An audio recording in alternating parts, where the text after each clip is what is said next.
گلرخسار صفیه سال 1947 در دهه یخچی وادی رشت به دنیا آمد. سال 1968 فاکولتeti فیلولوژی университети давлати тоҷикистон ҳоло донишгоҳи миллии тоҷикистонро хатм кард. дар рӯзномаву маҷаллаҳои гуногун ҳамчун рӯзноманигор ва сардабир фаъолият намуд.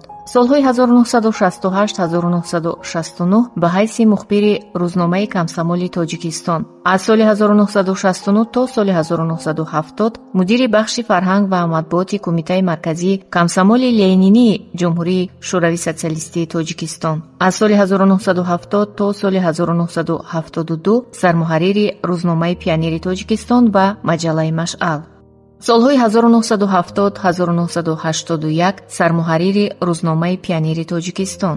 солҳои 1977-1993 раиси хазинаи маданияти Тоҷикистон иҷрои вазифа кардааст. ӯ котиби иттифоқи нависандагони Тоҷикистон, узви Ассотсиатсияи нависандагони Осиё ва Африқо, раиси хазинаи байналмилалии фарҳанги Тоҷикистон, вакили шӯрои олии Иттиҳоди шӯравӣ дар солҳои 1989-1991 буд. президенти Академияи байналмилалии фарҳанги Евроосиё аз соли 1994 то соли 2004.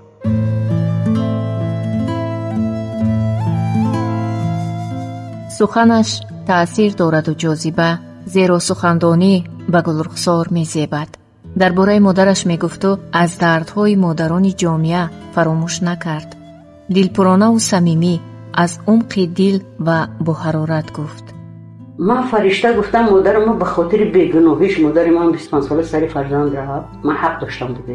همه مادرها رو فرشته گفتن نمیشه. بسیار مادرها فرزندا رو میپرتن، فرزندا رو جور میکنن، فرزندا رو عذاب میدن.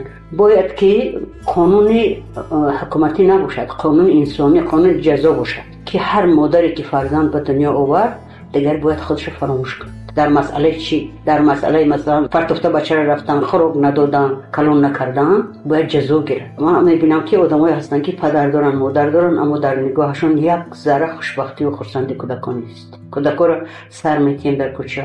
میگفت من در ده ها ممکن صدها مملکت بودم، هیچ مبالغه نیست. میبینم که یگان کوچه ده یگان کودک بازی نمیکنه. همه بندن. مادرای ما، پدرای ما بعضیشون خیال میکنن که فرزند به دنیا آوردن، قطعی مسئله حل شد. تولد کردن حال معنای فرزند ساختن انسان ساختن نیست. من هیچ وقت یگان زن طرفش نمیگیرم وقتی که میگه برای بچه هم شده من برای بد رفتم یا برای کج رفتم یا که من مجبور شدم. نه، مجبوری نیست. از حرامی فرزند خوراندن مجبوری نیست. از دروغ، از ریا، از غیبت و تهمت فرزند کلون کردن این مجبوری نیست. این مادری هم نیست. گربه فرزندش میخورد، بعد به نزدیکی شرح علمیش پیدا کردم سبب چی بوده است. گربه همیشه 3-4 بچه میذاره. یکی همون اگر بیمار باشد برای که دیگرش بیمار نشود بچه‌ش از بین میبرد، تا دست کسی نمیده که با درک بچهای دیگرش نیوان. این عقل بینید، این رحمت بینید، خودش میخورد. یعنی که کسالی بیماری هم بچه را با خودش میگیرد. این طبیعت بینید چقدر خیلانه آفریده است. اما سرور تمام طبیعت در همین سیاره ما زن است. اولین شاعر جهان مادر است. برای چی علی شعر عشقی که برای عشقش ایجاد کرده است در تگ دلش، علی مادر اولین شعر جهان است. به نظر من اولین نقاش جهان مادر است که نقش و نگار کشیده است برای کتچه‌های بچه‌هاش. با وجود اینکه همین قدر اولین است، یک کارهایی می شود از جانب زن مادر که عقل من نمیگیرد. ما حق نداریم کسی را کشتن، کسی هم حق ندارد ما را کشتن، برای که ما را آفریدگار آفریده است. برای همین در نزد پروردگار تا حدی که من عقل دارم و خواندم و مطالعه کردم در همه ادبیات جهان، خودکش و آدمکش برابر قاتلند. برای که هر یک آدما میگن که سالها میلیون ها سال آدمان در نوبت میستن برای پرواز کردن به زمین آمدن. اون برنامه داره داخل از میجامون سر کرده نمیدونم تا چشم ابرومون میکشد نقاشی از زر و وقتی که منو میگیری با دست خودت میکشی یا که تو رو میکشن یا کسی دیگر. برای پروردگار قاتل و مقتول هر شکل است. من میخوام بگم که بی‌طرف بودن نسبت به قسمت وطن و ملت و سرنوشت و فرزند، این بی‌طرف بودن نسبت به آفریدگار است. این چیزا رو همش خدا باری ما داده است. من فقط یادم میاد گردن مادرم یک چشمای بین کبوت سبز داشتن.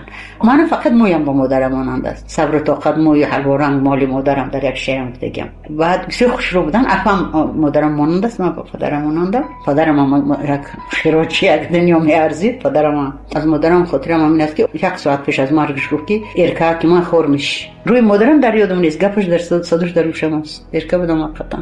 مادر من وقتی که وفات کرد در اون قشلاق پرسنگ یخچ، وقتی که لباسش برآوردن و هر روی مال سرش یک تک کفش لتگی داشت به همون رنگ. پدر من بسیار بزرگ بودن، نام از اشراف زاده‌های دهبید سمرقند. بعد مرگ مادرم من نورسی نداشتم، من بچگی من کودکی نداشتم. کودکی من مرد با مادرم. بالای بام میبرم میگم که محبوبی اوچمته اوچمته اوچمته اوچه سیاه پیچمته، محبوبی کلچمته کلچمنه اوچمته اوچمته اوچمته اوچه سیاه پیچمته. و میگم که نمه را کلچه بودون نمه را اوچه، همیشه طفل گریان یتیم من همی آمده دست خالی از کوچه. نمیخواهم که کودک باشم و از نو بگیرید کودکیم پیش چشمانم. نمیخواهم که کودک باشم و از نو بمیرد مادرم بالای دستان.